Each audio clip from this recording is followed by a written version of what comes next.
Quero saudar a todos em nome de nosso Senhor e Salvador Jesus Cristo e de sua maravilhosa graça, e que através da palavra de Deus, o próprio Deus, através do Espírito Santo, esteja abençoando a cada um de nós nesse momento. O nosso tema hoje é riqueza ou pobreza? E o nosso texto está na primeira carta de Paulo a Timóteo, capítulo 6, e o verso de 6 ao verso 10. Leia comigo a palavra de Deus. De fato, grande fonte de lucro é a piedade, com o contentamento, porque nada temos trazido para este mundo, nem coisa alguma podemos levar dele. Tendo sustento e com que nos vestir, estejamos contentes. Ora, os que querem ficar ricos caem em tentações e ciladas, e em muitas concupiscências insensatas e perniciosas, as quais afogam os homens numa ruína e na perdição. Porque o amor do dinheiro é a raiz de todos os males, e alguns nessa cobiça se desviaram da fé e a si mesmos se atormentaram com muitas dores. Riqueza ou pobreza é o tema da nossa lição número 10 da revista Cristã Evangélica, com o tema geral Tudo Entregarei. A nossa ideia central é que cada crente precisa refletir com atenção sobre a soberania de Deus na área econômica da sua própria vida. Segundo a palavra de Deus, irmãos, podemos dizer nessa introdução que não há qualquer vantagem espiritual se a pessoa seja rica ou pobre. Todos recebem de Deus graça e bênção. Não há vantagem espiritual em nenhum. Aliás, você pode encontrar ricos que são humildes e às vezes pobres que são arrogantes. Vai depender muito do fruto do Espírito na vida de cada uma dessas pessoas, sejam ricas ou pobres. A primeira coisa que iremos falar nesse momento é uma palavra aos crentes pobres. Ela está exatamente aí do verso 6 ao verso 10. Os pobres devem estar contentes com aquilo que têm. Paulo fala em Filipenses 4, versos 12 e verso 13, que é muito conhecido dos crentes, diz assim a palavra de Deus: tanto ser estar humilhado, como também ser honrado, de tudo em todas as circunstâncias, já tendo experiência, tanto de fartura como de fome, assim de abundância como de escassez. Tudo posso naquele que me fortalece. Os pobres devem estar contentes. Os pobres não devem ser avarentos. O perigo da avareza, Paulo fala que muitos fizeram da avareza uma armadilha, né? E uma das graças que nós recebemos de Deus através do Espírito Santo é que ele tira do coração humano a avareza. Quando a luz de Cristo ilumina nossos corações e que há de fato transformação, a avareza ela sai do nosso coração. E as consequências da avareza, elas são um desastre. Porque Paulo diz que muitos, investindo nessa cobiça, trouxeram sobre si, ou seja, acarretaram sobre suas próprias vidas e das pessoas que os cercavam, ou os cercam, ou os cercarão, muitos males, muitas tragédias. Não é pecado ser rico. O problema é o amor ao dinheiro. Não é maldição ser pobre. O problema é ser um pobre mal agradecido a Deus e não reconhecer que a mão soberana de Deus também é bênção na sua vida. O segundo ponto que temos aqui é uma palavra aos ricos. E está nos versos de 17 a 19. A primeira coisa que Paulo trabalha é a questão do orgulho. O rico não deve se orgulhar de ser rico. A outra ideia que temos aqui é a prepotência, abuso de poder e autoridade, a chamada arrogância, né? O despotismo, né? E nós podemos ver isso até no meio cristão. Pessoas que foram arrogantes, pessoas que foram e até são prepotentes, como os escribas, como aquele fariseu que orava junto com o publicano, e o fariseu dizia que ele não era como o publicano, não era como fulano e beltrano, que ele fazia isso e fazia aquilo. E no final, quem realmente serviu a Deus e foi glorificado foi o publicano, que ele orou com humildade, pediu perdão do seu pecado e fez ali um pacto com Deus. A injustiça social ou a indiferença para os pobres, esse é um outro problema do rico. O orgulho, a prepotência, a injustiça social ou a indiferença para os pobres. Às vezes o rico ou alguém que tem alguma coisa, até eu mesmo, você, podemos estar dando para alguém, para um necessitado, o que está sobrando. Mas se isso está acontecendo, nós não estamos dando nada. Não há mérito nenhum nisso. A outra coisa também, para que fazer selfies? Para que tirar foto? Para que anunciar com trombetas que estão ajudando alguém? Que a nossa mão direita não venha descobrir o que a mão esquerda esteja fazendo.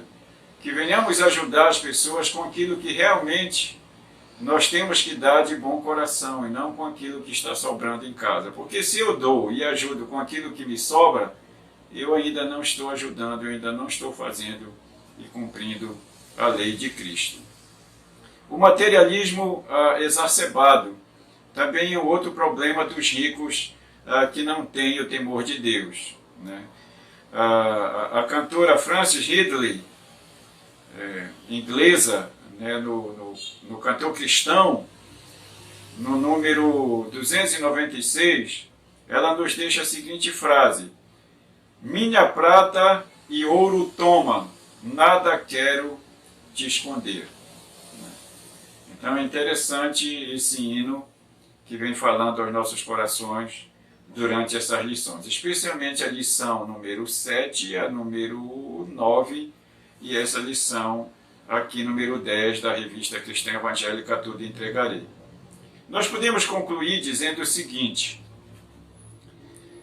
a primeira aplicação que podemos ver nesse texto e no assunto, né, rico ou pobre, é que tudo que nós possuímos é do Senhor e a Ele deve ser entregue com fidelidade. A segunda coisa é que todos nós devemos aprender a exercer a boa mordomia cristã com o dinheiro que temos. Sejamos pobres ou ricos, a nossa mordomia deve ser exercida com fidelidade. Em primeiro lugar, para honrar a Deus, porque somos seus servos. E em segundo lugar, para sustento do trabalho e da obra missionária. A terceira lição é que não há pecado em sermos ricos. Pecado é quando amamos e colocamos a riqueza e o dinheiro acima de Deus e acima do próximo. Jesus mesmo diz em Mateus 6,24 que nós não podemos servir a dois senhores. O amor ao dinheiro é que atrapalha, mas o fato de você ser rico, você deve ser grato a Deus, alegre e feliz em ter condições de dar. Como disse Paulo, né? O escritor em Atos, né? Lucas, melhor é dar do que receber. Que Deus nos abençoe nesse momento e que, como pessoas ou ricas ou pobres, venhamos ser fiéis a Deus. Mas no fundo, você que me ouve, você é rico. Porque se você teme a Deus, se você busca o tesouro dos céus, você está buscando uma riqueza que é a riqueza da salvação, que o mundo todo não pode comprar. Que Deus te abençoe. Amém.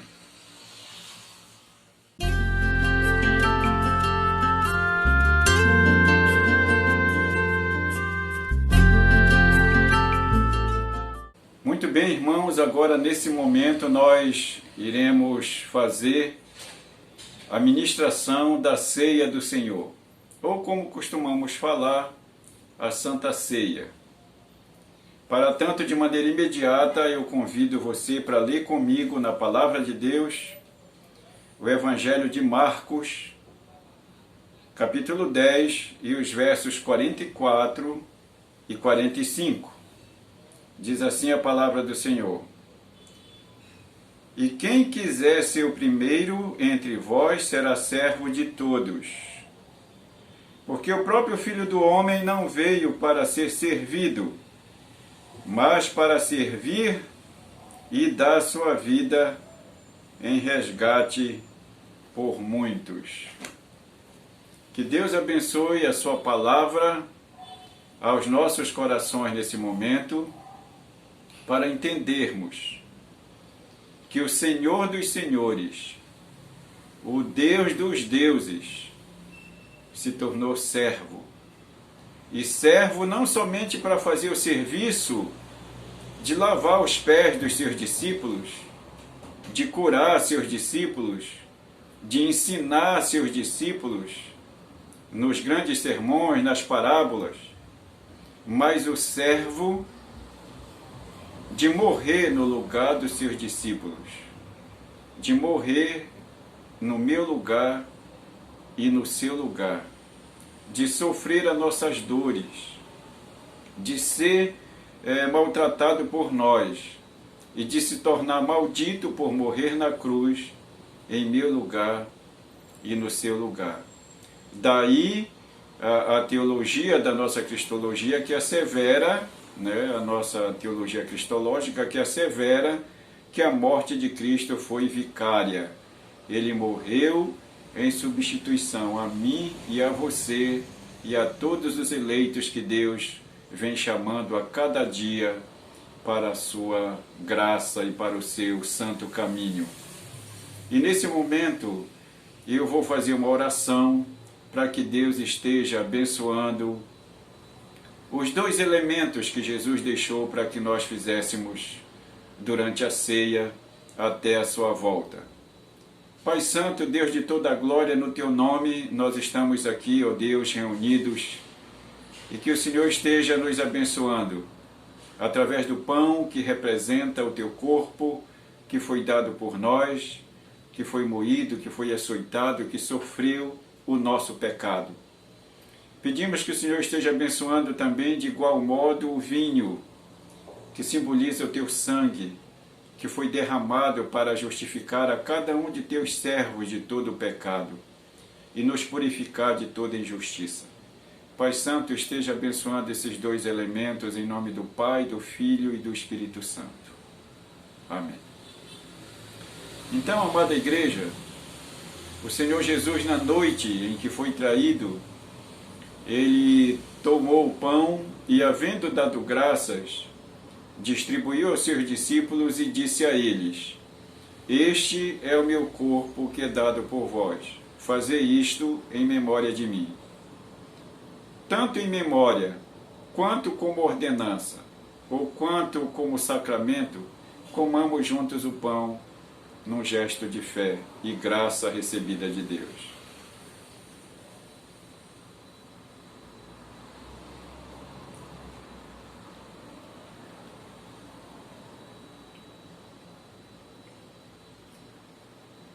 Após o Senhor haver ceado, ele tomou o cálice e do mesmo modo ergueu aos seus discípulos e, havendo dado graças, disse a seus discípulos: Esta é a nova aliança que eu faço convosco no meu sangue.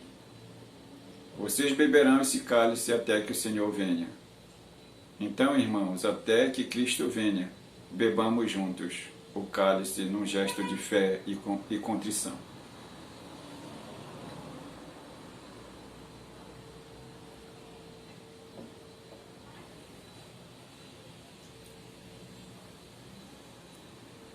Que a graça de nosso Senhor Jesus Cristo, o amor de nosso Pai eterno e soberano, e a iluminação, consolação e direção do Espírito Santo seja com toda a Igreja do Senhor, e todos digam amém.